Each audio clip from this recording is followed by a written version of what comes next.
পাঁচ নম্বর অস্থায়ী জাহান্নামে হওয়ার কারণ হচ্ছে ইয়েতিমদের ধন সম্পদ ভক্ষণ করা। ইয়েতিমদের ধন সম্পদ ভক্ষণ করে কারা? যারা নিকটাত্মীয় তারা বেশি করে। হয় ইয়েতিম, ইয়েতিম কাকে বলে? যে ছেলে মেয়ে নাবালক অবস্থায় তার বাবা মারা গেছে। মা মরলে এতিম হয় না, কারণ বাবা ভরণ পোষণের দায়িত্ব পালনকারী আছে। যদিও সে মায়া মমতা থেকে বঞ্চিত হয়, অসহায়, কিন্তু তারপরও তার ভরণ পোষণে দেখাশোনার জন্য তো আছে, বাপ আছে।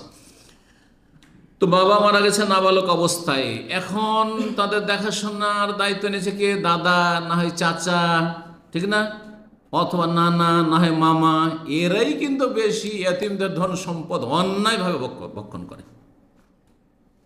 নিজের ছেলে মেয়েদেরকে ভালো ভালো স্কুলে পড়াচ্ছে আর ভালো যত্ন সহকারে পড়াচ্ছে, আর ভাতিজাকে ভাইগিনাকে চাকর খাটাচ্ছে, অথবা যারে মাদ্রাসায় দিয়ে দেয়, কোনো পয়সা খরচ করেন। তারপরে তাদের বিল হয় 10 টাকা, করে 100 টাকা, আর একটা জিরো বাড়িয়ে দেয়, 9-6 করে।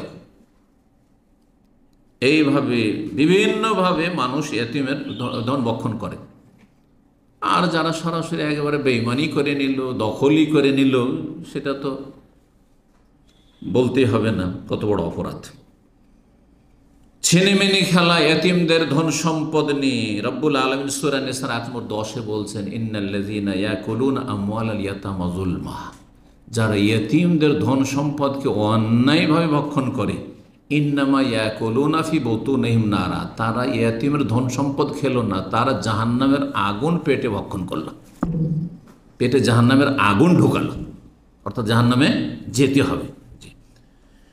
ওয়াসায়াসলাউনা সাইরা, আরো স্পষ্ট করে দেয়, আর শীঘ্রই তারা জ্বলন্ত আগুনে প্রবেশ করবে। আল্লাহু আকবার, আল্লাহু আকবার।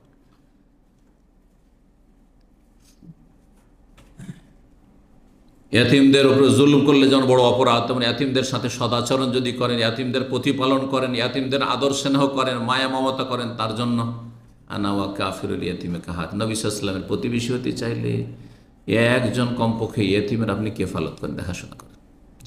যে একটা ছেলেকে, একটা মেয়েকে আমি আল্লাহ সন্তুষ্টের জন্য মানুষ করি, কমপক্ষে একটা দিয়ে শুরু করেন। আল্লাহ তৌফিক দান করুন। অন্তর যার শক্ত হয়ে যাচ্ছে, দোয়াতে কান্না আসে না, সালাতে খুশু আসে না, ইয়েতিমকে আদর স্নেহ করেন, ইয়েতিমকে কোলে নেন, ইয়েতিমের মাথায় হাত বুলান, দেখবেন যে অন্তর নরম হবে। আল্লাহ তৌফিক দান করুন।